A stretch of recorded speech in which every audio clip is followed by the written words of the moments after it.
Paz do Senhor, amados irmãos, graças a Deus por esse dia 17 de novembro, primeiro dia da semana, domingo, dia de adoração, dia de louvor. Vamos pensar um pouquinho sobre a lição de número 7, a promessa de um novo coração, graças a Deus. A lição de número 7 tem por textuário o profeta Ezequiel, capítulo 36, versículo 26, que diz assim: E vos darei um coração novo, e porei dentro de vós um espírito novo, e tirarei o coração de pedra da vossa carne, e vos darei um coração de carne. Esse, então, é o nosso textuário. E a verdade prática fala que o salvo em Cristo Jesus tem um coração novo, voltado para a palavra de Deus e disposto a fazer a sua vontade. Graças a Deus.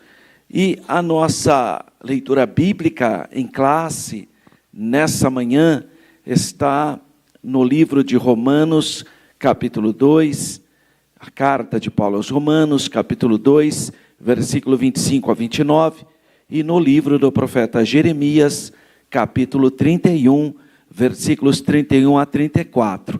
Quero convidar a igreja presente para se colocar de pé para a leitura dos dois textos sagrados, e você que está aí na sua casa pode nos acompanhar aqui também. Vamos ler todos juntos, primeiro, Romanos, capítulo 2, versículos 25 a 29. Versículo 25.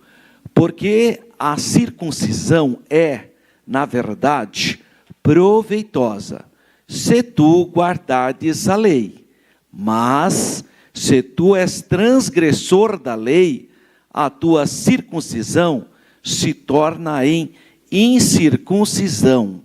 Se, pois, a incircuncisão guardar os preceitos da lei, porventura, a incircuncisão não será reputada como circuncisão, e a incircuncisão, que por natureza o é, se cumpre a lei, não te julgará, porventura, a ti, que pela letra e circuncisão és transgressor da lei?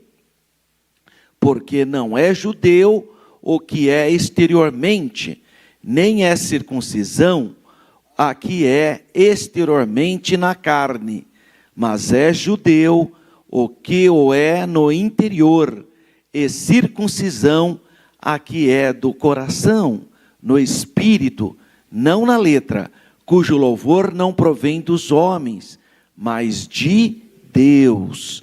Profeta Jeremias, capítulo 31, versículos 31 e 34. Versículo 31.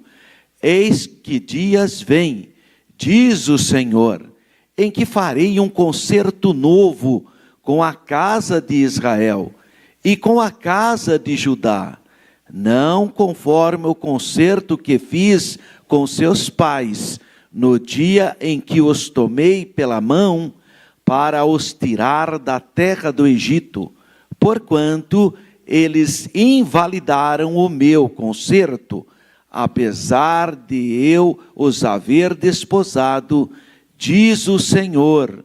Mas este é o concerto que farei com a casa de Israel depois daqueles dias, diz o Senhor. Porei a minha lei no seu interior e a escreverei no seu coração, e eu serei o seu Deus, e eles serão o meu povo. E não ensinará alguém mais a seu próximo, nem alguém ao seu irmão, dizendo: conhecei ao Senhor, porque todos me conhecerão, desde o menor deles até ao maior, diz o Senhor, porque perdoarei a sua maldade, e nunca mais me lembrarei dos seus pecados. Amém. Graças a Deus. Vamos orar? Senhor nosso Deus e nosso Pai, te damos graças pelas duas leituras nessa manhã abençoada. Senhor, nos ajude, nos dê entendimento para compreendermos a lição dessa manhã. Senhor, que a Tua palavra traga edificação para os nossos corações. Ensina-nos, ó Deus, a caminharmos debaixo da Tua graça, do Teu temor, da Tua misericórdia. Nós te pedimos com fé nessa manhã, em nome do Senhor Jesus. Amém. Graças a Deus. Por gentileza, podeis sentar. Nós estamos então adentrando na lição de número 7, que vai abordar a questão da sede das nossas emoções, do nosso coração. E o texto áureo está no livro do profeta Ezequiel, capítulo 36, versículo 26, que diz: e vos darei um coração novo, e porei dentro de vós um espírito novo, e tirarei o coração de pedra da vossa carne, e vos darei um coração de carne. Então, o texto áureo dessa manhã, ele está inserido no livro do profeta Ezequiel, especificamente no capítulo 36, entre os versículos 1 a 38, quando o profeta Ezequiel profetiza sobre a restauração das montanhas e do povo de Israel. Esse é o tema do capítulo da profecia de Ezequiel, capítulo 36. E ele inicia dizendo: dar-vos-ei coração novo. Bom, os elementos vitais, então, chegarão ao coração do povo, como visto no capítulo 18, entre os versículos 30 a 32, do profeta Ezequiel, as mudanças necessárias. Em Ezequiel, capítulo 11, versículo 1, fala sobre o coração de pedra da casa rebelde de Israel. São metáforas. Pedra, carne, ele está dizendo que a alma da pessoa, ou seja, a sede das suas emoções, é insensível à palavra de Deus. Então os profetas profetizavam, mas não tinha efeito nenhum na vida deles, na alma deles, porque a alma estava como de pedra. O coração aqui é o símbolo, então, do nosso interior, aonde o órgão que a pessoa devia ter sensibilidade para acolher a palavra de Deus está insensível. Daí ele fala pedra. Pedra está o que a pedra recepciona? Nada. O solo ainda pode recepcionar a semente, mas a pedra não tem. Então é como se a palavra batesse ali e não tivesse efeito nenhum. Então por isso que ele usa essa metáfora de pedra, que é insensível, e carne, nesse caso, que seria sensível. O texto fala de uma mudança profunda que Deus terá que fazer na casa de Israel. Porque Deus fez um concerto com Israel, o concerto no Sinai. E havia o quê? Um concerto condicional. Eles fariam a parte deles, Deus faria a parte dele. Mas na história do povo de Israel, e especificamente na época do profeta Ezequiel, nós estamos assistindo um período que é um período pré-exílio, ou seja, um período pré-destruição da nação. O Israel do norte, o reino do norte, as 10 tribos do norte, já tinham sido destruídas. Elas já tinham sido destruídas. Ezequiel possivelmente já está no exílio na Babilônia, porque é a segunda leva. A primeira leva se dá por volta do ano 606, 605 a.C., quando Nebuzaradã vai a Jerusalém e leva a elite, ou seja, a nobreza, pessoas que poderiam agregar valores para o rei da Babilônia. É aquela leva que vai o profeta Daniel, Ananias, Azarias e Misael, e outro grupo de jovens intelectuais que vão ser levados para a corte, para o palácio da Babilônia, para ajudar os caldeus na administração do império. A segunda leva se dá por volta do ano 597, 596 antes de Cristo, quando de novo há uma incursão babilônica que depõe o rei Conias ou Joaquim, e colocado no lugar dele o tio dele, Zedequias, Matanias, que é mudado o nome para Zedequias. Então a Babilônia coloca esse rei e vai e leva de novo uma elite, inclusive o próprio rei Joaquim é levado para a Babilônia. É nessa leva que é também levado o profeta Ezequiel. Então eles estão na Babilônia, mas o reino ainda existe. Ainda existe o reino de Judá, mas está perto de ser destruído, porque exatamente 10 anos depois ele será destruído. 586, 587 a.C., Nabucodonosor destrói Jerusalém. Então, há uma iminência da destruição por causa da desobediência do povo. E os profetas estão falando, mas eles têm o coração de pedra, eles não ouvem. Por exemplo, o profeta Jeremias cansou de exortar o rei Zedequias para ele não se rebelar contra o rei da Babilônia. Mas a nobreza que ficou, os conselheiros do rei Zedequias, aconselharam ele a não ouvir o profeta de Deus, que era o profeta Jeremias, e fazer aliança com o Egito, se rebelando contra o rei da Babilônia.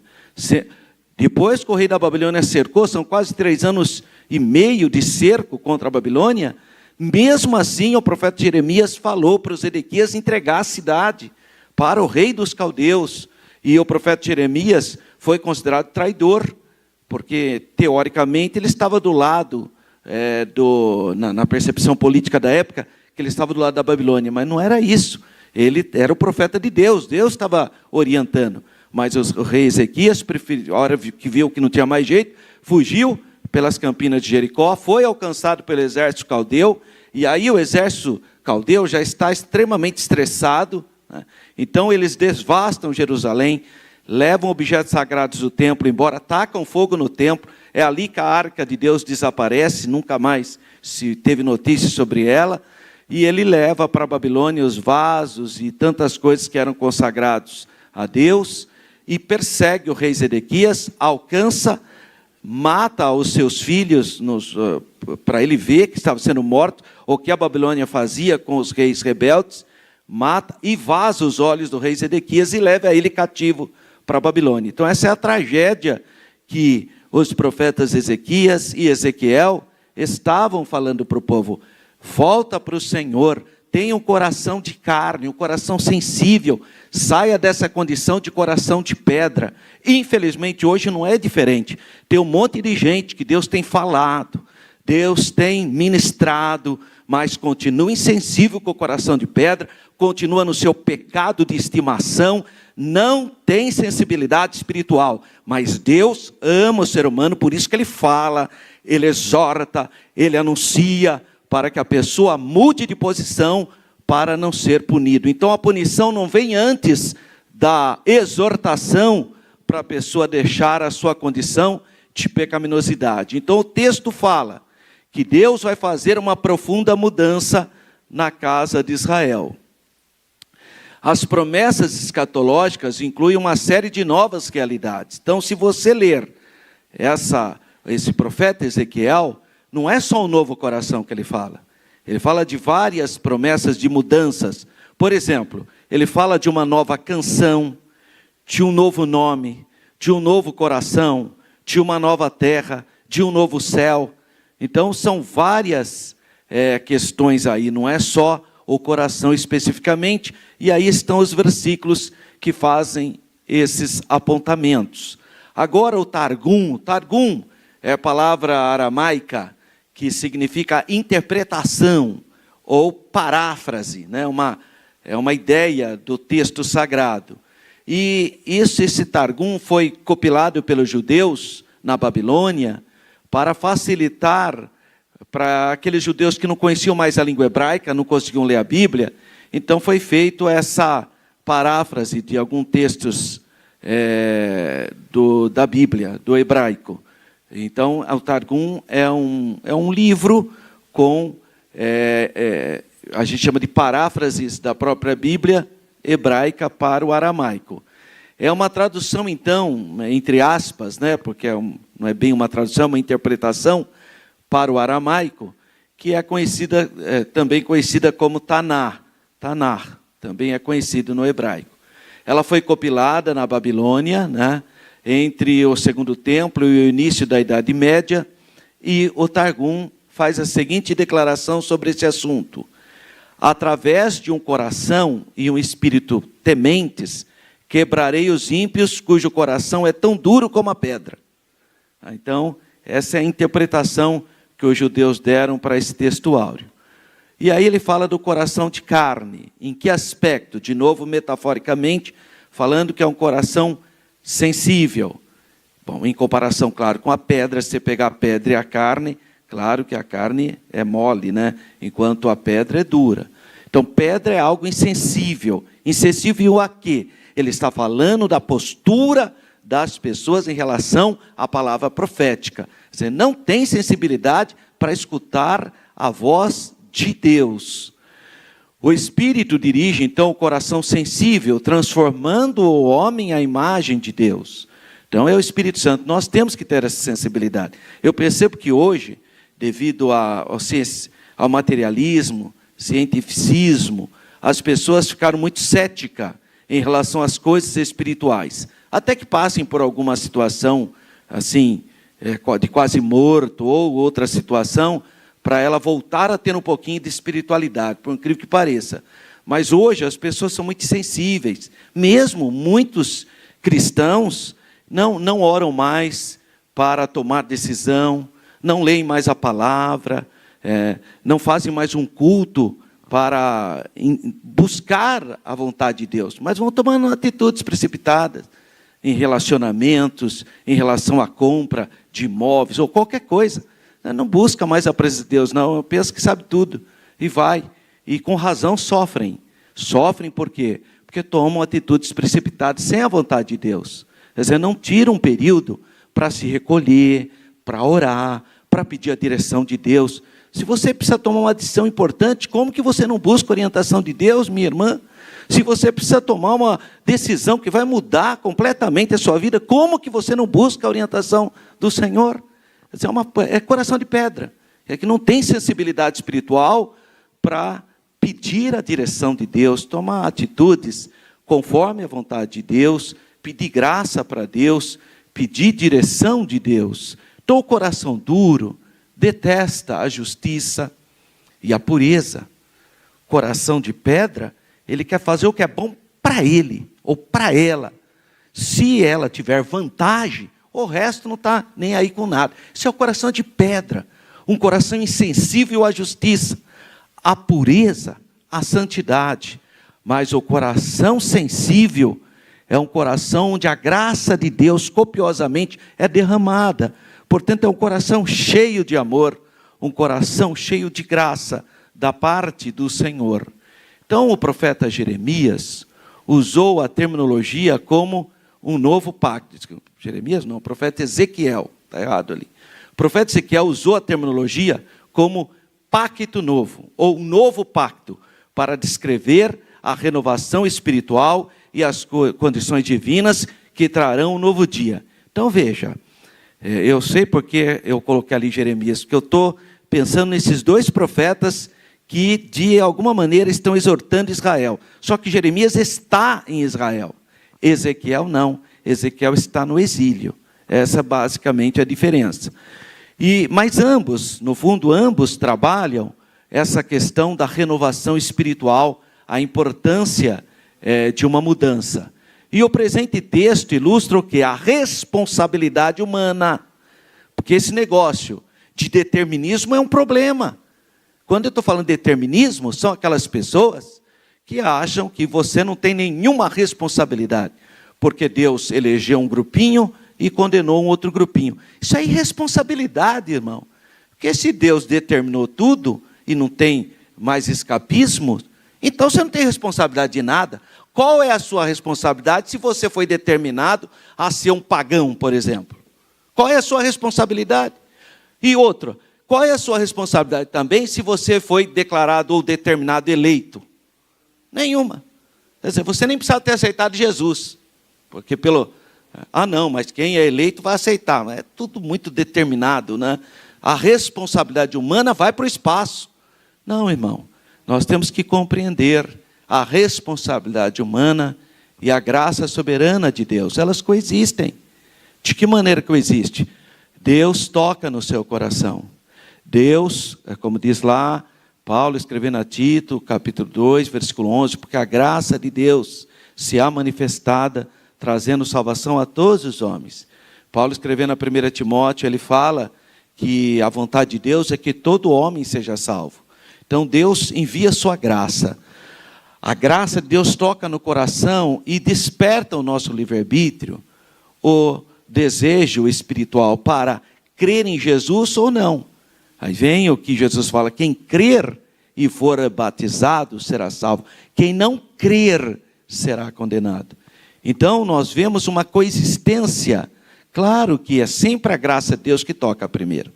Se a graça de Deus não tocar primeiro, a pessoa não vai crer em nada, não tem jeito. Então claro que a graça de Deus toca e te dá liberdade, como se a graça de Deus restaurasse uma perspectiva do seu livre-arbítrio para você poder crer. Essa é uma decisão sua, você tem que crer. Se você não crer, você não vai ter a bênção de Deus. E não adianta culpar Deus, porque a graça de Deus foi derramada, está derramada sobre todo o gênero humano. Mas essa graça, ao tocar-nos, o nosso coração torna-se sensível para crer ou deixar de crer. Os filhos de Israel também eram dirigidos por Deus, mas eles resistiram ao Espírito Santo no deserto. Resistiram, mesmo vendo toda a glória de Deus, resistiram. Então você pode resistir à graça de Deus. Então o presente texto ilustra a responsabilidade humana. A Deus quer mudar o coração, mas a pessoa tem que desejar e estar predisposta a isso. Então o homem não pode fazer por si mesmo um novo coração. Não dá. Então muitas pessoas excluem Deus da sua vida e acham que vão ser uma pessoa melhor. Aí fazem um monte de cursos, exercícios mentais e psicológicos, fazem de tudo, mas nunca vão ter um novo coração. Porque isso não adianta, nós temos a mácula do pecado. É Deus que nos capacita para obter essa dimensão espiritual. Então, se não for o Espírito Santo a mudar a perspectiva mental do ser humano, não adianta, porque ele tem uma tendência pecaminosa. E aí você vê em Filipenses 2, 12 e 13, mostrando a obra de Cristo por nós para mudar as nossas perspectivas. Deus é quem efetua em vós, tanto querer como realizar, segundo a sua vontade. Então é Deus que efetua. É Deus que opera em nós, segundo o seu eficaz poder. Então, nós temos que compreender isso. A mudança, Deus opera em nós essa mudança. Você pode até tornar-se um ser humano melhor dentro da filosofia do mundo. Você até consegue. Mas lá no seu íntimo, só seu Espírito Santo mudar a sua perspectiva. Por isso que nós, cristãos, temos que orar a Deus, para Deus nos ajudar cada dia mais, gestar em nós o fruto do Espírito. Esse fruto do Espírito é gestado pelo Espírito Santo, operando em nosso coração. É por isso mesmo que eu não posso ter um coração de pedra, um coração insensível, que não queira receber a graça de Deus. Então que nessa manhã nós estejamos predispostos, com os corações abertos, pedindo para o Espírito Santo gestar em nós o fruto do Espírito. Para aí sim você ser um marido melhor, uma esposa melhor, um pai melhor, um filho melhor, um ser humano melhor, mas pelo poder de Deus, pela intervenção do Espírito Santo na sua vida. Graças a Deus. Vamos para a introdução da nossa lição. Quero falar que o coração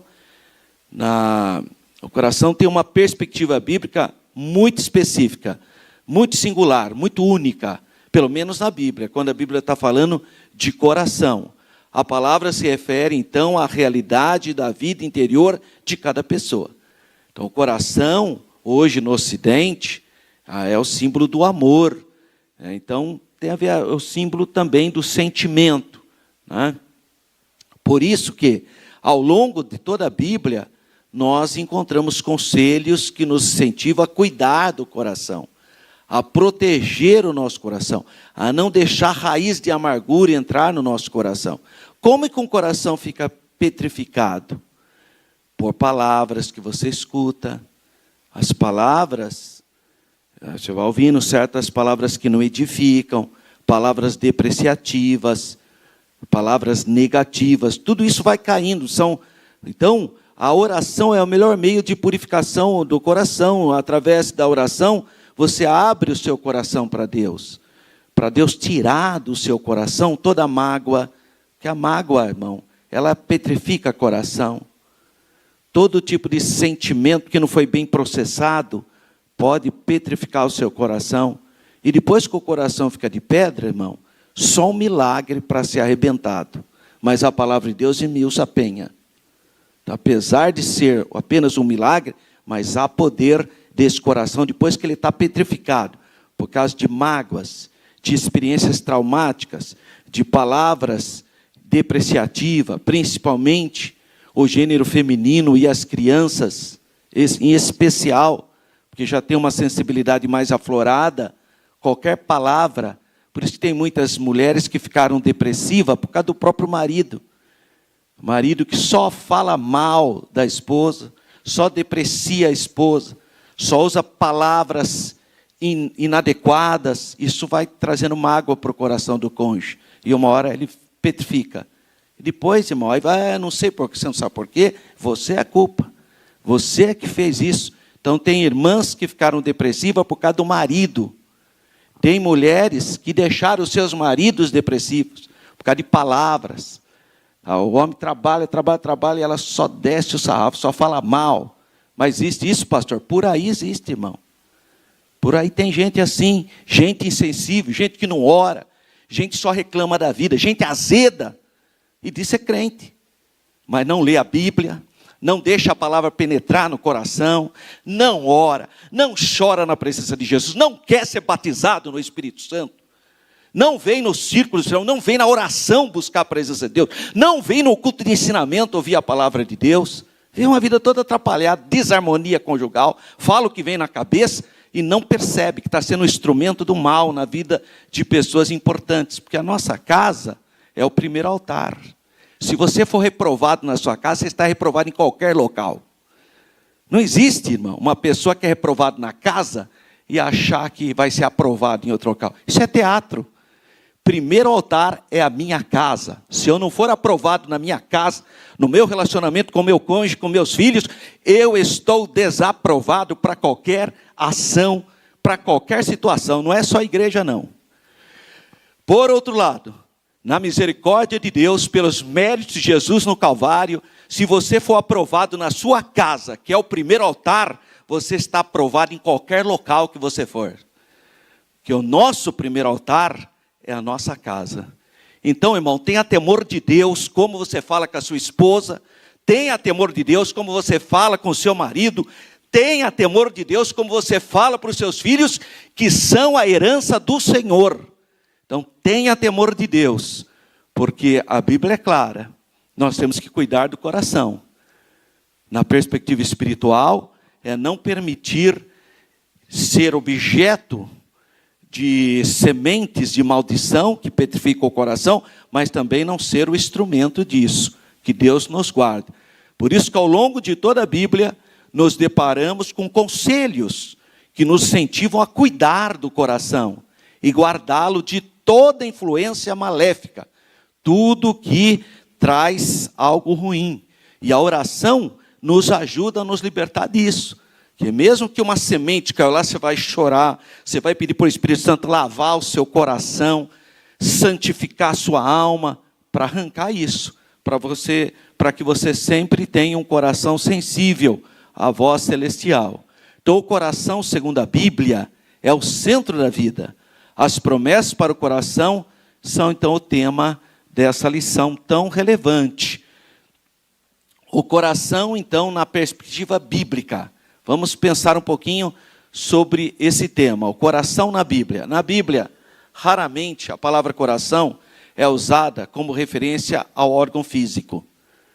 Então, às vezes, a gente fala coração, se pensa que é um órgão, né? Não é isso. Ele está falando da própria pessoa, às vezes da própria alma. De modo geral, essa palavra se refere ao homem interior, à pessoa interior, a fim de revelar o centro da sua vida mental, emocional e espiritual do ser humano. Por isso que eu iniciei falando a sede das emoções. Tá? Coração tem esse sentido na Bíblia Sagrada. Desse modo, o apóstolo Paulo faz referência ao homem exterior, esse visível, que é o corpo físico, e ao homem interior, que aí pode ser usado também como coração, que é a alma e o espírito. Nós da Assembleia de Deus, nós cremos na tricotomia do homem, ou seja, que Deus criou o homem corpo, alma e espírito. Existem outros irmãos que acham que o homem é só dicotômico, o homem exterior e o homem interior.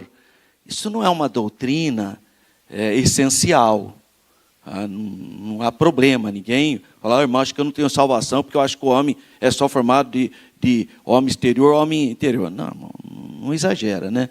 Tá bom, a Bíblia mostra que o homem tem três elementos, é o corpo, a alma e o espírito. Nós temos pelo menos 2 versículos muito explícitos sobre isso, que está...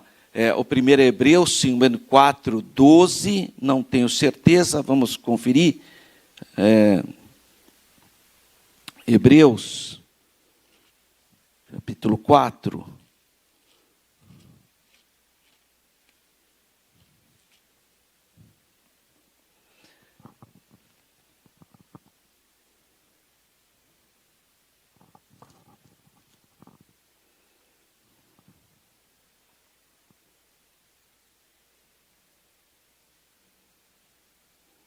Eu acho que eu preciso usar óculos, viu, irmãos?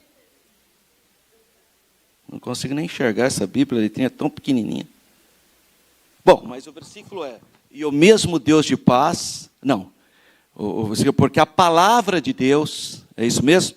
4:12. Porque a palavra de Deus é mais penetrante do que espada alguma de 2 gumes, que penetra até a divisão olha que coisa, da alma e do espírito, né? A divisão, mas então tem uma divisão? Tem, porque a Bíblia fala. Porque normalmente alma e espírito não é indivisível. É a parte material do homem. Mas a Bíblia diz que tem uma divisão. É difícil isso, hein? Porque realmente, se não tivesse esses versículos, porque é a parte material e a parte imaterial. Mas a Bíblia diz que a palavra de Deus é poderosa, a Bíblia. Por isso nós temos que ler a Bíblia.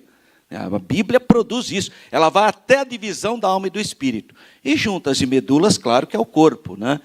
Então, aí mostra o quê? Alma, espírito e corpo. Espírito, alma e corpo. E 1 Tessalonicenses, capítulo 5, versículo 21. E o mesmo Deus de paz vos santifique em tudo, em toda a vossa maneira de viver, seja plenamente conservados, irrepreensíveis. Então, olha que coisa, hein?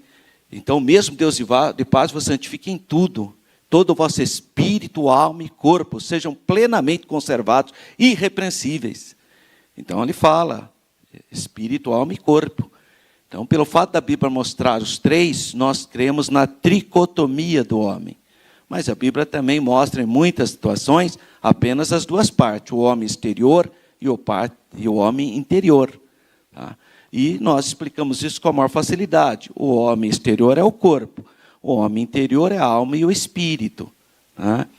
Mas são apenas conceitos teológicos, não tem problema se a pessoa não pensa. Nós, da Assembleia de Deus, acreditamos na tricotomia do homem. O homem é corpo, alma e espírito. Espírito, alma e corpo, como a Bíblia diz. Mas nós entendemos aqueles irmãos que têm dificuldade de ver que espírito e alma têm alguma diferença. Por isso que eles usam só a expressão homem exterior e homem interior, que também o apóstolo Paulo utiliza isso na palavra. Para a dimensão deste homem interior, que a Bíblia aplica a palavra coração.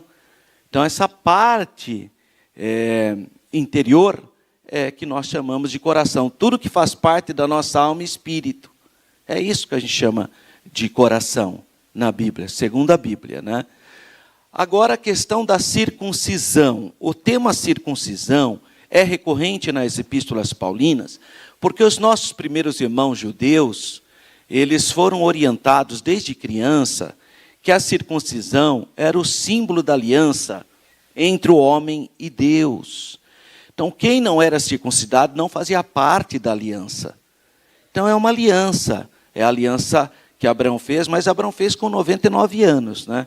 Abraão tinha 99 anos, conforme Gênesis capítulo 17, que ele foi circuncidado. Por isso que Paulo fala que ele foi justificado pela fé, porque quando ele tinha mais ou menos uns 70 anos, ou 65, não se sabe, o Deus da glória apareceu para ele na Mesopotâmia, conforme discurso do primeiro diácono da igreja, Estevão, no capítulo 7 de Atos.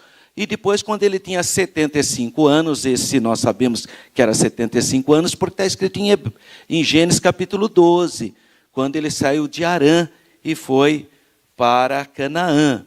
Aí ele tinha 75 anos, mas ele só se circuncidou com 99 anos. Por isso que ele foi justificado pela fé, porque ele obedeceu a Deus antes da circuncisão. Mas a circuncisão é o elemento mais importante hoje do judaísmo. Quem é circuncidado faz parte do pacto com Deus, isso na religião judaica. Então, os judeus acreditam nisso. Uma pessoa que não é circuncidada, para ela, é uma pessoa goim, uma pessoa pagã, uma pessoa que não tem o pacto com Deus, o pacto abraâmico. Paulo vai enfrentar esses irmãos que porque queriam circuncidar os gentios. Não só isso, eles queriam também que os gentios guardassem o sábado. Eles queriam também que os gentios não comessem qualquer tipo de carne. Ainda ontem eu vi uma pessoa dessas denominações sabatistas falando que a gente não pode comer qualquer tipo de carne, aí citando a Bíblia. Quer dizer, judaizantes, eles são judaizantes. Eles querem pegar a lei e impor para toda a população. Mas acontece que Paulo vai enfrentá-los e vai explicar para eles que o verdadeiro judeu não é o que tem a circuncisão. Judeu no sentido, a verdadeira pessoa que tem pacto com Deus. Não é a pessoa que é circuncidada. Para quem não sabe, circuncidão é uma espécie de operação da fimose. Tá? Talvez, não sei se ajudou, se piorou, mas tudo bem. Então, o texto da leitura bíblica em classe, ele fala sobre essa questão da circuncisão. E Paulo ensina que a verdadeira circuncisão tem a ver com a nova aliança. Tem a ver com a fé em Jesus. Então, quando você crê em Jesus, Jesus cumpriu toda a lei. É em Jesus que você é justificado. Não é por um ritual religioso ou por... Não, nós estamos em Cristo Jesus. E a verdadeira circuncisão é aquela que o Espírito Santo faz no nosso coração, lá na nossa alma. Então, os crentes são circuncidados pela fé com o novo nascimento. Então, a pessoa nasceu de novo porque o Espírito Santo circuncidou o seu coração. É isso que Paulo está falando. Não é a circuncisão feita por homens. Os homens fazem a circuncisão. Pelo menos naquela época, a gente precisa entender também que no primeiro século o judaísmo era uma religião proselitista. Hoje não. Os judeus hoje não pregam para ninguém mais. Até põe dificuldade para você se converter ao judaísmo, porque o judaísmo virou uma religião étnica, a religião de um povo especificamente. Eles colocam até dificuldade para a pessoa se converter ao judaísmo hoje. Mas na época de Jesus, não. Na época de Jesus, eles iam para as ilhas do mar para fazer prosélitos. Ou seja, era uma religião tão evangelizadora quanto o cristianismo. Tá? Então, era uma outra perspectiva. E eles queriam impor, então, a circuncisão. E Paulo explicou, então, que a circuncisão que é o elemento mais importante. Por isso que eu acho estranho quando eu vejo gente discutindo hoje negócio de comer carne, de porco, essas coisas, ou de sábado. Isso não era o ponto central. O ponto central era a questão da circuncisão, porque tinha a ver com o pacto. Então, por isso que Paulo fala de circuncisão, vê que Paulo nem fala nada de sábado, nem de carne, nada. Quando ele fala, olha, cada um fica naquilo que Deus chamou. Você não quer comer carne de porco? Amém, não coma.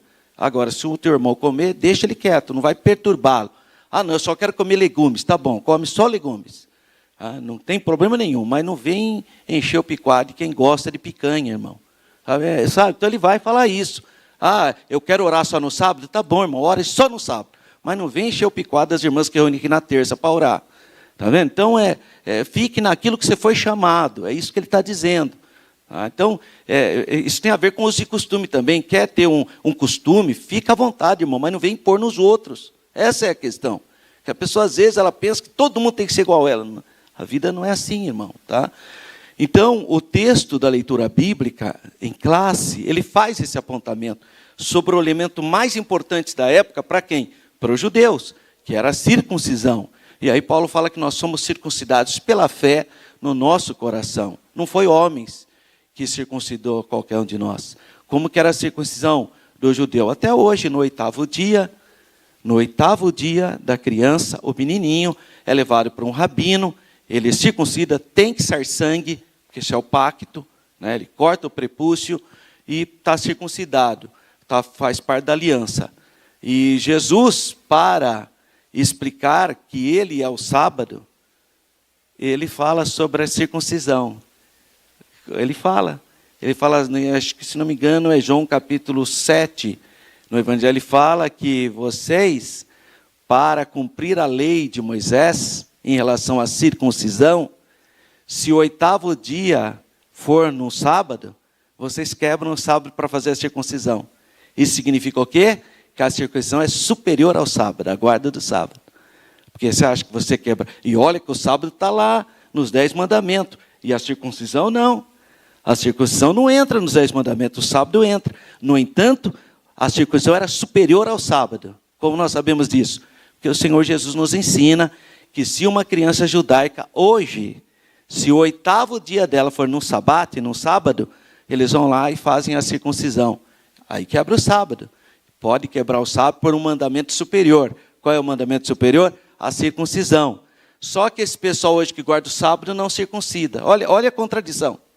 Ora, quem quer guardar o sábado, teoricamente, então devia cumprir um mandamento superior, que é a circuncisão. Não, porque nós já estamos circuncidados em Cristo. Então, nós também nos descansamos em Cristo também. Está vendo como que o argumento do sabatismo não se sustém? Porque a circuncisão é superior ao sábado. Tanto é que o sábado era violado com a circuncisão, porque a circuncisão é superior ao sábado. No entanto, ninguém dessa turma que guarda o sábado também quer guardar a circuncisão. Essa é a grande contradição. Não, porque a circuncisão Jesus circuncidou no coração. Então, mas o meu descanso é Jesus. Não é um dia de semana convencionado pelo homem. E eu pergunto para você, você garante que hoje é domingo mesmo? Você me garante isso? Ou o nosso calendário tem alguns errinhos? Então você nem sabe quando é domingo. Por um acaso nós convencionamos e hoje nós apelidamos de domingo, irmão. Mas eu não quero complicar a sua mente, não. Vamos lá. De fato, a circuncisão então foi um ato físico estabelecido por Deus para os descendentes de Abraão, a circuncisão segundo a carne. Contudo, no Novo Testamento, o que atesta a nova aliança, não é mais um elemento humano. Não é mais para entrar no reino de Deus. Agora não é uma cerimônia, que nem, por exemplo, à tarde hoje, às 13 horas, nós vamos ter o batismo, ordenança de Jesus. Mas quem que pode ser batizado? Quem já é salvo. Quem já teve os seus pecados lavados pelo sangue de Jesus. Quem já morreu para o mundo, portanto já é salvo. Aí vai obedecer o quê? A ordem de Jesus. O que significa batismo? Sepultamento. Ah, mas Jesus falou, quem crer e for batizado será salvo. E disse, quem não crer será condenado. Não quem não crer e não for batizado. Estão vendo a diferença? É a crença, é a fé em Jesus que te garante salvação. Se não der tempo de ser batizado, está salvo. O grande exemplo é o ex-ladrão na cruz, que foi salvo sem ser batizado. Então, como que uma pessoa tem coragem de associar a salvação a um ato humano, feito por homem? Uma cerimônia humana? Não, irmãos. Nós obedecemos com fé e nós entendemos que isso é um símbolo do sepultamento de quem já foi lavado pelo sangue de Jesus, quem está morto por pecado. Por isso que nós discipulamos as pessoas. A pessoa tem que entender o que é batismo, o que é novo nascimento, o que é circuncisão no coração. Tem que entender o que significa ser salvo através dos méritos de Jesus no Calvário. Senão você vai dar um banho na pessoa. Tem um monte de igreja que está dando banho nas pessoas, porque não ensinam o Evangelho. Por uma tradição religiosa perigosa, associou o batismo à salvação de tal maneira que acha que a pessoa tem que se batizar.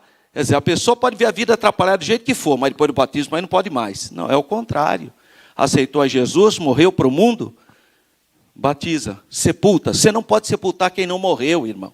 Batismo significa sepultamento. Você pode sepultar uma pessoa viva? Pode, irmão. Então essas igrejas estão cometendo homicídio espiritual, assassinato espiritual. Por quê? Porque está sepultando quem está vivo. Aí a coitada pessoa nem sabia de nada, continua nos seus vícios, porque nem sabia, e foi batizado. Olha que absurdo. Batismo é para quem morreu para o pecado. Batismo é para quem morreu para o mundo. Batismo é quem morreu para os vícios. Batismo é para quem nasceu de novo e está lavado pelo sangue de Jesus, está morto para o pecado. Então batiza, tem que ser sepultado, conforme a ordem do Senhor Jesus. Então, a verdadeira circuncisão é o novo nascimento na fé em Cristo. É a circuncisão no coração, e não uma cerimônia humana. Sem essa circuncisão do coração, é impossível manter um relacionamento vivo com o Pai. Uma vez uma pessoa falou assim para mim: batismo é salvífico, sim. Quem não for batizado será condenado. Eu falei: então você quer dizer que para ser salvo tem que ser batizado? Tem. Muito bem. O que você me diz daquele ex-ladrão na cruz? Não, aquele é um caso de exceção. Tá bom. Então é um caso de exceção, tá bom. Perfeito, eu concordo, eu acho que é um mandamento, a pessoa tem que batizar, ok. Então o batismo purifica o homem do pecado? Purifica. Tá, então como você explica Jesus ser batizado? Porque Jesus foi batizado, irmão. E Jesus nunca pecou, e nunca houve pecado em Jesus. Se batismo purificou o homem do pecado, por que Jesus se batizou? Ficou mudo, foi embora sem graça. Ele podia ter me respondido: para cumprir a justiça de Deus, era só isso. Porque Jesus não tinha pecado, porque batismo não purifica o pecado. Água não purifica a pessoa do pecado. Detergente não purifica a pessoa do pecado. Exercícios mentais como yoga não purifica a pessoa do pecado. Só existe uma coisa que purifica o homem do pecado: é o sangue de Jesus. Só o sangue de Jesus. Por isso, para ser salvo, é só através dos méritos de Jesus na cruz do Calvário. Não tem salvação fora do aceitamento a Cristo. Não há outro nome. Não há nenhum outro nome. Pedro, no dia do Pentecostes, pregou isso. Só no nome de Jesus há salvação. Graças a Deus. E um coração novo. Esse ensino do apóstolo Paulo, então, remonta ao profeta Jeremias, a respeito da nova aliança. Essa nova aliança não seria mais conhecida pelas marcas físicas, olha lá, o ritual, coisas externas, mas teria a ver com o interior da pessoa. Deus escreveria a sua lei no coração, poria a sua lei no interior da casa de Israel. Deus assim daria um novo coração para o povo. Por isso o apóstolo Paulo faz referência a essa obra com a palavra espírito em vez da letra, pois a lei de Deus estaria dentro do ser humano, que passasse pela obra, obviamente, a obra da regeneração pelo Espírito Santo, o novo nascimento. Então, quando a Bíblia fala, quando Jesus fala para Nicodemos, você tem que nascer de novo, da água e do Espírito, que ele não está falando nada de batismo, viu, irmão? Tem irmão, coitado, que pensa que ali é batismo. Não é. A água e Espírito ali é a operação da palavra. A palavra é a água que lava. É a palavra de Deus que limpa a gente. Então, Jesus está falando a operação do Espírito Santo, o poder da palavra de lavar a alma humana. Tá? Cuidado, porque os irmãos, coitado, pensam que ali Jesus está falando que o Nicodemo tem que ser batizado. Não é, esse não é assunto do texto. Portanto, de maneira geral, a palavra coração se refere ao que está no interior do ser humano. Coração é isso, é a parte material do ser humano. O coração de quem está em Deus, um coração inclinado a Deus. Então, quando uma pessoa recebe o Senhor Jesus, ela passa então pelo processo do novo nascimento ou a regeneração. Por isso ela passa o quê? A enxergar a obra de Deus. Ao mesmo tempo, ele começa a entender a necessidade espiritual, a sua própria necessidade espiritual. A respeito disso, nosso Senhor disse: na verdade te digo, que aquele que não nascer de novo, olha só, o novo nascimento, não pode ver o reino de Deus. Ele não vai enxergar nunca o reino de Deus, as coisas de Deus. Assim, quem tem um coração regenerado, transformado, mudado, participa desse reino de Deus e, consequentemente, se inclina para as coisas do Espírito. Quer dizer, passa a ter sensibilidade espiritual, a fim de viver de acordo com a palavra do Senhor. Um coração consciente, além de um coração que anseia pelas coisas espirituais, ele passa a ter esse senso, essa sensibilidade, como centro da vida interior do ser humano. No coração meditamos, ponderamos, avaliamos, como fez a Maria, a mãe do Senhor, ao ouvir que os pastores diziam acerca do menino. E todos os que ouviram se maravilharam do que os pastores lhe diziam. Mas Maria guardava todas essas coisas, conferindo-as em seu coração. Assim, quem recebe um coração novo, transformado pelo poder de Deus, por isso que eu falei que a atuação do Espírito Santo, ele tem essa capacitação de guardar no coração. E o que passa ao seu redor, de maneira que possa desejar fazer o bem, ser agradável, ou seja, estar no centro da boa e agradável vontade de Deus. E Deus, ele olha para o coração. É isso que está escrito no profeta Jeremias, capítulo 20, versículo 12. Tu, pois, ó Senhor dos exércitos, que provas o justo e vês os pensamentos e o coração, veja eu a tua vingança sobre eles, pois te descobri a minha causa. Mas o profeta Samuel também tem essa experiência quando ele vai ungir o novo rei de Israel, depois que Saul foi rejeitado.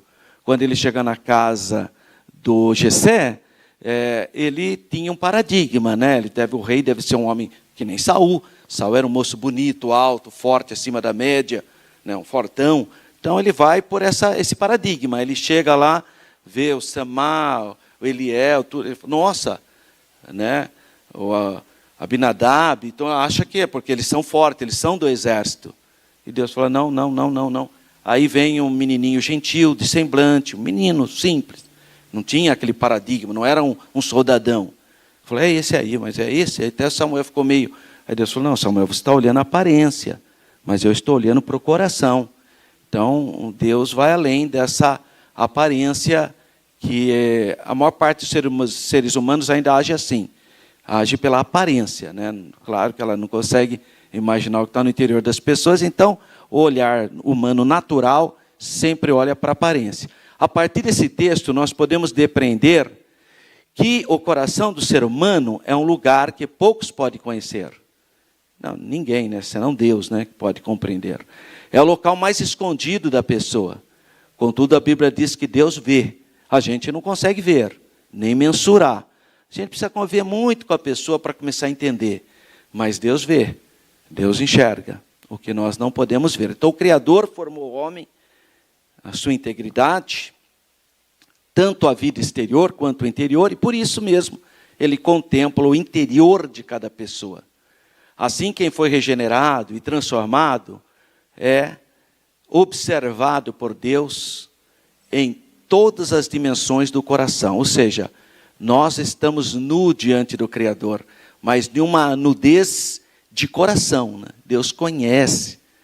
Pode tentar fazer o teatro que quiser, mas Deus sabe. Porque Ele conhece os corações. E as promessas para o coração? Quais são as promessas que Deus tem para a nossa alma? Um coração feliz, uma alma, é o que Ele fala para Josué, tem bom ânimo, uma boa alma. Ânimos é isso, uma alma alegre. Quando o ser humano tem um novo coração, como resultado da obra de Jesus no coração dele, por meio do Espírito Santo, ele passa a desfrutar a harmonia, autocontrole, domínio próprio. Em seu Sermão do Monte, o Senhor Jesus traz uma lista de bem-aventuranças, ou seja, estado de felicidade ímpar, em quem está com as virtudes da palavra de Deus. Isso significa que a felicidade do cristão não se encontra em coisas efêmeras. Ah, pastor, então o dinheiro não traz felicidade? Não, traz sim, traz alegria para um cartão de crédito, para uma irmãzinha no shopping, ela fica feliz que só vendo. O homem também. Só que isso é efêmero, é passageiro. Tá? A felicidade ímpar, contínua, é você ter uma alma na presença de Deus, uma alma lavada pelo sangue de Deus. Então é algo espiritual, tá? Não é algo palpável, material. E é por isso que o Senhor Jesus pede para a gente tomar cuidado com os bens da terra, porque eles são efêmeros. Hoje eu estava lendo ali no Evangelho de Lucas, eu estava lendo, e interessante, eu fiquei pensando nesse versículo. Ele falou: que adianta o homem ganhar o mundo inteiro? Porque aquele homem, ele fala assim: eu vou fazer um grande celeiro, vou guardar o alimento, então eu vou ter para o resto da minha vida. E aí ele falou, né, agora a alma, você agora pode descansar, porque você tá segura, ó, você tem todos os recursos materiais para a sua sobrevivência. Aí brada a voz, né, louco, hoje tomarão a sua alma. E o que você tem para apresentar diante de Deus? Quer dizer, para quem vai gastar os teus bens? Porque você vai morrer hoje, olha. Então é interessante essa questão. Nós precisamos ter equilíbrio em todas as coisas. E ter essa percepção que os recursos materiais podem até nos dar melhores qualidades de vida, mas eles nunca vão dar a verdadeira felicidade, porque ela não se reside em bem material. Senão as pessoas comprariam, né? E as pessoas que hoje mais usam de remédios e psicotrópicos e drogas são exatamente as pessoas que têm mais bens econômicos. Não é interessante isso? Isso não é um elemento para eu pensar? As pessoas que têm mais recursos são as que dependem mais dessas questões. Isso é assustador, não é? Provérbios, lemos, Provérbios 17, 22. O coração alegre serve de bom remédio, mas o espírito abatido virá a secar os ossos. Isso é um provérbio de 3.000 anos. Como consequência dessa felicidade, a alegria instala no coração. Então, a alegria formoseia o rosto, né? Então, a pessoa que está bem espiritualmente, ela sabe lidar com os problemas do seu cotidiano. Hoje sabemos pela ciência que a alegria no coração, isto é, no interior, produz reações químicas que contribuem para o equilíbrio e a manutenção da saúde humana. O grande problema desse século são as doenças psicossomáticas, né? Doenças relacionadas ao estresse, infelizmente, a todo tipo de distúrbio que levam as pessoas à depressão, algumas leves, outras severas, precisam ser tratadas, mas tudo isso ainda, acho que no podcast de sexta-feira, o irmão Ronaldo lá com a sua esposa, a irmã Renata, o pastor Joabe, mais outro pastor que estava junto, eles falaram, abordaram esse tema, a questão da depressão. Então nós precisamos estar atentos para essas questões. A pessoa que normalmente ela vai ficando doente na alma, e isso vai exteriorizar no corpo. Sabiam que os médicos gostam de tratar pessoas que têm a alma alegre? Interessante isso, né? Gosta de tratar pessoas que têm fé, né? Me dá aí um remédio, doutor, tal. Esse dia eu precisei até comentar isso com uma irmã. A irmã estava triste porque tinha que tomar muito remédio. Eu dei uma palavra de alegria para ela. Eu falei: não, irmã, você tem que ficar alegre, irmã, porque o cientista, Deus permitiu que o cientista descobrisse só por causa da senhora. Olha que benção. Fazer aquele remedinho especificamente para a senhora, isso é uma benção, irmã. Então, de ficar triste por ter que tomar o remédio, orasse e desse graças a Deus, porque Deus trabalha de muitas maneiras, né? Inclusive para inventar um bom remédio para te ajudar. Graças a Deus, tem uma outra perspectiva. Mas Jesus também pode curar. Deus trabalha de muitas maneiras. A pessoa que procura a presença de Deus no seu dia a dia tem a alegria do Senhor, que é a nossa força, né? Como diz Neemias 8:10. Uma vez um pastor que não acredita que Jesus cura ainda hoje, por isso nem ora, nem motiva o povo, falou que nós pentecostais, na época do Covid, devíamos ir no hospital orar para Jesus curar as pessoas. É uma pessoa que talvez não leu direito a Bíblia, né? Porque Jesus não curou todo mundo na época dele. Não foi todo mundo que foi curar. Aliás, ele fala até das cidades impenitentes, né? Que se em outras cidades pagãs, que se ele tivesse feito uma cura que nem ele fez lá em Corazim, por exemplo, ou em Cafarnaum, eles teriam se convertido. Então, Jesus também não curou todo mundo, né? Por quê? Porque tem a ver com a fé da pessoa. Como que eu oro? Quando a pessoa tem fé e vem buscar a oração. Eu não vou sair por aí oferecendo oração. A pessoa nem tem fé. Eu sei de caso, eu sei porque eu já vi isso. que você chega para a pessoa e fala assim, você quer uma oração? Ela fala, não, eu não quero não. Então, irmão, como que você vai orar para todo mundo se a pessoa nem quer? Então, são pessoas, coitadas, que às vezes falam sem pensar, né? Aí falam essas pérolas por aí, né? Um coração cheio de amor. O amor é a essência do cristianismo. Então, a base do cristianismo é o amor. A nossa sociedade ocidental tem um monte de falhas, de erros abissais, absurdos. Mas por causa da religiosidade que prega o amor, gestou os direitos humanos, a democracia pluralista, o respeito com as outras pessoas. Isso aí é influência do cristianismo. Pode observar que nas sociedades onde a base não é o amor, são ditaduras. Então, até nisso, o cristianismo trouxe um benefício para a sociedade. Porque, é claro, se você é um cristão, você respeita a pessoa, mesmo que a pessoa pense diferente, mesmo que a pessoa nem creia em Deus, mesmo que a pessoa tenha uma outra opção de vida, você respeita, porque você tem amor. Então, você vai orar pela pessoa, você vai tratar a pessoa bem, independentemente da opção. Então, o amor é a base do cristianismo. E mesmo num cristianismo paganizado, você percebe essa influência do amor quando, por exemplo, o desenvolvimento dos próprios direitos humanos, quando você respeita a pessoa, independentemente dela pensar completamente diferente de você. Sem ele, o amor, não existe a verdadeira expressão e identidade do que significa ser cristão. Porque Jesus morreu por amor. Foi por amor que ele deu a vida por nós. Porque ele nos amou primeiro. Então, o amor, antes de existir qualquer coisa, mas só Deus, Deus é amor. Imagina. Essa é a teologia oriental, né, que fala como eles explicam a doutrina da Trindade. Quem é o objeto do amor de Deus quando não existe ninguém? Só Deus. Deus é amor. Então, o objeto do amor dele é o Filho, é o Espírito Santo. É o relacionamento das três pessoas no momento que não tem nada. Depois que ele cria anjo, cria tudo, mas antes da criação, Deus é amor. Ou seja, Pai, Filho e Espírito Santo. Deus é amor. O apóstolo Paulo escreve em Romanos, capítulo 5, versículo 5. E a esperança não traz confusão, porquanto o amor de Deus está derramado em nosso coração pelo Espírito Santo que nos foi dado. Olha que bênção. Nós vemos a dispensação do Espírito Santo. Essa palavra mostra que o amor de Deus está derramado no coração daqueles que têm o Espírito Santo e por isso o coração é transformado. O coração do salvo tem que ser cheio de amor.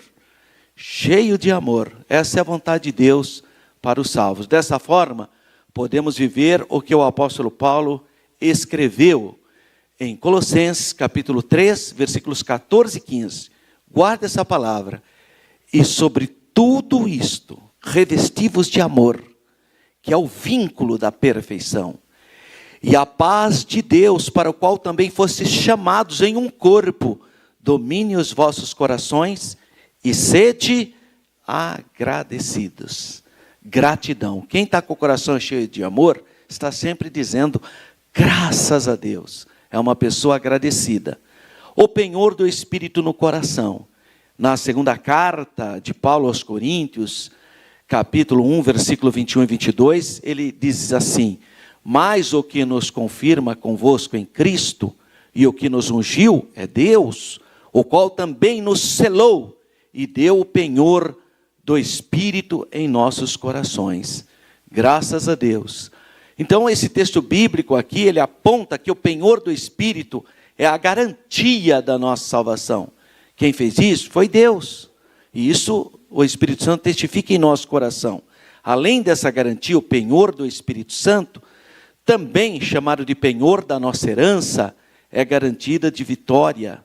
É a garantia da vitória, ou de vitória para a igreja do Senhor Jesus. Isso que nos dá e nos garante a vitória. Portanto, o Espírito Santo é a maior garantia de que Deus cumprirá integralmente todas as promessas feitas à igreja.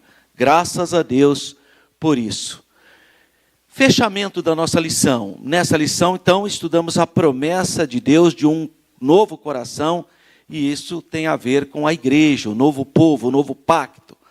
Ninguém pode ver o coração. Ninguém. Tem jeito de você ver o coração. Às vezes você olha para a pessoa, parece que a pessoa é humildezinha, mas coração cheio de orgulho. Às vezes é o contrário.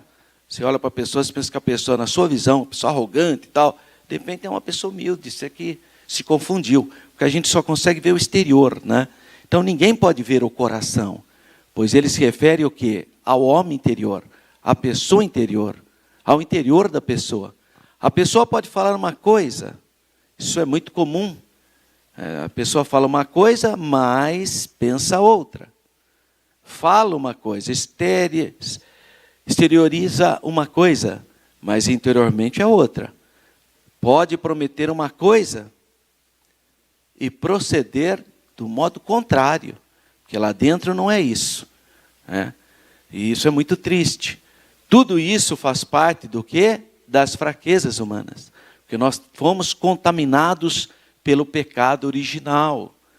Contudo, mediante a onisciência de Deus, Ele sabe tudo, conhece todas as coisas, tanto do universo quanto do coração do ser humano. Por isso, tudo está nu e patente diante dos olhos do Senhor. Ele é o Senhor que esquadrinha o nosso coração. Uma das orações mais bonitas que eu vejo na Bíblia é Davi dizendo: sonda-me, ó Deus, e conhece o meu coração. Vê se há em mim algum caminho mau e guia-me pelos caminhos direitos. Bonito isso, né? A oração de Davi: sonda-me, ó Deus, e o Senhor conhece o meu coração. Então nós vemos o Senhor que prova o pensamento e recompensa a cada um conforme as suas ações. Isso é o que está escrito em Jeremias 17:10. Amém. Muito bem, meus irmãos, não pudemos fazer a nossa viagem agora em novembro de 2024 por uma série de conflitos no Oriente Médio, mas nós cremos, se Deus permitir, próximo ano, 2025, no mês de novembro, nós iremos fazer essa viagem. Então, se você quiser viajar comigo para Israel, telefone aí da Renova, 19-32-41-24-24. Se você quiser me enviar uma mensagem de WhatsApp, pode enviar. Eu peço para eles entrarem em contato. Nosso grupo, se Deus nos permitir, estaremos em novembro de 2025 com a bênção do Senhor. E a próxima lição vai falar sobre paz. Não a que o mundo dá, mas a paz que o Senhor Jesus nos dá. Então, dia 24 de novembro, permitindo o nosso bom Deus, nós vamos estudar esse tema, a promessa de paz. Amém, irmãos? Que Deus continue abençoando, que os irmãos tenham um final de semana, aliás, hoje já acabou o final de semana, que os irmãos tenham uma nova semana, uma semana cheia de bênção, de vitória, e venha hoje para o batismo. É muito importante que você venha também participar dessa ordenança que o Senhor Jesus deu, e todos que foram discipulados, estão preparados, estarão hoje dando seu testemunho, obedecendo a ordenança do Senhor Jesus, sendo batizados nas águas, e logo após participando da outra ordenança do Senhor Jesus, que é a Santa Ceia do Senhor, as duas ordenanças que Jesus deixou para a igreja. Muitíssimo obrigado, que Deus abençoe os irmãos no nome de Jesus. Amém.